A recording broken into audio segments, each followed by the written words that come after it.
Why, hi there, it's Uncle Ron Juckett, and time for another part of the second part of our series, The Joy of Business. I'd sing the old Pepsi jingle, but they'd probably sue me or do something for copyright or something like that, so we won't do that. But remember, if you watch the first part of this series, we're doing this for mine and my wife's new store, Emily's Fun House. You can find us at emily'sfunhouse.com, where you're just your favorite toy store, you just don't know it yet. So emily'sfunhouse.com.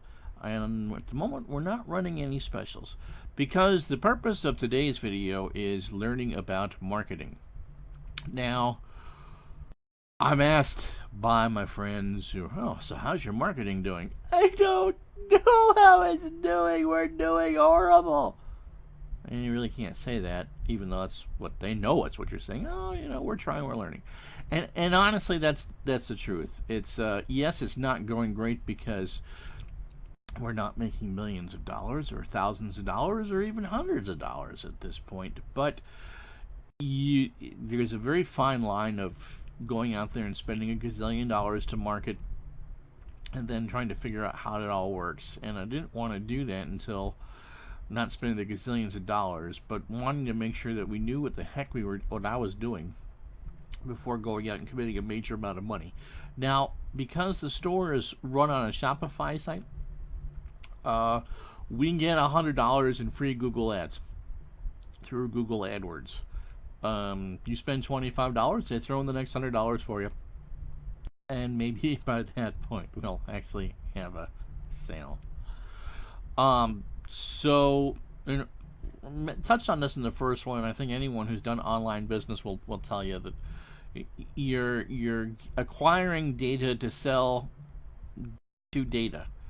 You know where your you gotta find your customers. You have to market to your customers, and hopefully, the people who you're marketing to will become your customers.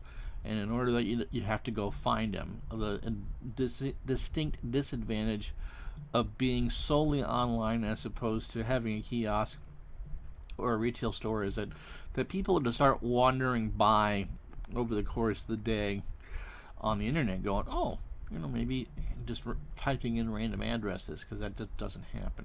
So you got to make yourself available to them, but trying to find the magic formula to do that is akin to finding a purple needle in a haystack.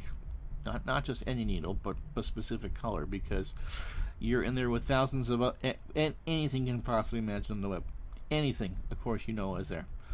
So trying to figure out what the best way to market is, we do a variety of different things. We do radio-controlled toys, cars, helicopters, quadcopters, drones, through one of our vendors in California. And the other half of the store is basically anything from bingo supplies to puzzles to some board games and card games and that. The helicopters and quadcopters are a much more lucrative business than the others, and so that's what we decided to go through with our first bit of marketing, was to market to that, because it's money that we're going to take the $100 that we're going to get from Google and see what we can do with, actually get something in the store, someone in the store to buy anything, and be the payoff of actually having someone click through and purchase is a lot better than if someone clicked through and purchased anywhere from a $10 to $25 item. We want people buying those $100 items. The ad is free shipping for any order over $100, which is the standard in the store. Just because we want people, we want you in the store buying stuff, and want to make it as easy for you as possible. If you're going to spend $250 on a radio-controlled tank or a helicopter, you shouldn't have to worry about paying additional for it to have shipped. We got that covered for you. It's part of the, you're paying for it, but it's all part of the initial deal. So that's where we bought the ad. Now we started it on Monday the 7th. It's now Saturday the 12th that we're taping this. I've had 17,000 impressions on my free shipping ad. The price of the ad goes down every day, and my click-through rate is around 0.13%, which for me is kind of exciting, but when I made the mistake of looking to see where the average click rate should be in a Google ad, it told me 2%. Ooh, that's not good. So we've now running in 100 and some odd different keywords, and we're doing the searches on the top and on the side and in the Google Display Network, and I think the Google Display Network is doing better for us as far as a percentage is concerned. We still haven't converted any sales yet, but I am getting data. We've had 45 or so people in the store the last 5 days, and if my hunch is correct that we are going to do about 1% of people that click through, which is why we went with a higher end item. That's the plan. I haven't looked to see what my conversion rate of those click-throughs should be. I may be completely misunderestimating it whatsoever. But as far as data is concerned, we've received some good data, and now I have to go through and see what else. We did have a sale at the store this week. An actual customer, and the customer suggested a couple things, and we'll take that in consideration, because that's the best way to market. Is, you know, what did you like, what didn't you like, what would you like to see, and we got some pretty good feedback from that particular customer. So that's all well and good as well.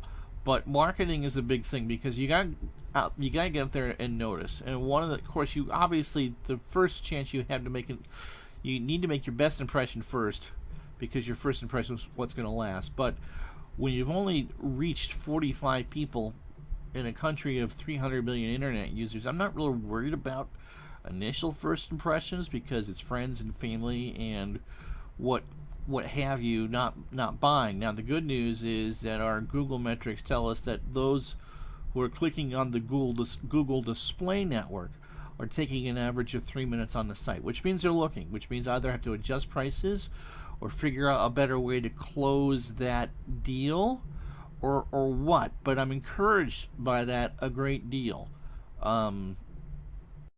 just because look, we're a business. We need to move product to survive in the long term, or even in the short term, and so it's part of doing business. I've also toyed with the idea of putting up some products on eBay and just getting people on the mailing list, because if you go through and look at ways to market, email is still the best way to do it, and I just find it hard to believe. It's because younger people send a lot of text back and forth. Facebook has done some for the other place where I work for, and I can sell everything on my store on the store on Facebook. You can go on my Facebook page, do a search for Emily's Funhouse, and you can the full store is there. If my shippers have it, it's passed along to you, and you can go ahead and purchase right from there. So that's all set, but email is the best way to market. And now there's a product I use, has nothing to do with the store. It's a game that I play. If you've watched some of the other videos, it's from that company. His emails are, "Oh, you are running a sale? Well, let me give you my credit card number," type deals. And so I guess it's effective, but I'm older than I think what we should be shooting for. So let's see what else we're going to do for marketing. We're going to do some commercials, because we actually have some product here at the world headquarters for Emily's Funhouse. We actually have some product, and you're actually going to get to see my wife on camera. And we're actually going to do some. I'm not sure how we're going to do these, but that's the best way to do, is to test out the products and do that. And I need to be doing some more writing in her name. I'll be doing a couple articles from other things in the store, and probably throwing a couple Easter eggs in for sales, because that was actually how we got our sale. A customer read our blog, found the Easter egg, which I believe was free shipping, and put it in and saved themselves some money. It didn't make us any money, but that's not the point. The customer didn't have to pay for shipping, and so that's probably going to be a whole nother video on its own, the joys of shipping and the joys of passing along cost for shipping. So marketing, to get back to the original point, that marketing is one of those key things that is very difficult. So we've waded into that, and we're collecting data, and at some point over the weekend that $100 free from Google will kick in, and hopefully during that period our ad will actually convert into an actual sale, which is what we want. As far as progress is concerned, I'm quite happy with what's going on with the store. We have a working store. You can go through and buy product for it. Someone actually has.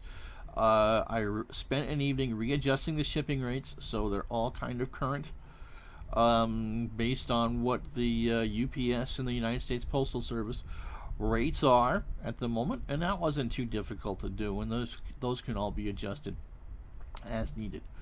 And we're going to, like I said, it's imperative that we do the marketing, because it becomes a game of marketing now, and the ads just, it's nice to pay for the ad and pay for the data, but we need to find a way to hook into either the viralness of this medium, YouTube, or people looking for blog. If you happen to run a toy blog yourself, or a radio control blog, or any, I'd love to get in touch with you. We can do something for you, or just buy some ad space on your thing, and we be happy to set you up with some product and do some reviews, because that's all part of the deal too. You have to be able to, part of marketing is networking. We would love to do that with you, and whatever it is that you'd like to do. So just drop a note there, and just say that you're interested, and actually, if you could just give, if you are interested, it's ron@emilysfunhouse.com. That's the best way to get a hold of me. So you can follow the store on Twitter at Emily's Funhouse, and on Facebook, just go on Facebook and do a search for Emily's Funhouse. 3 different words with an apostrophe between the Y and the S. I suppose I should probably put that in the description at some point. Or you can follow myself on Twitter at Ron Juckett. And so that's this edition of The Joy of Business. I'm Ron Juckett, and until we figure out whatever the next topic, we'll talk to you the next time.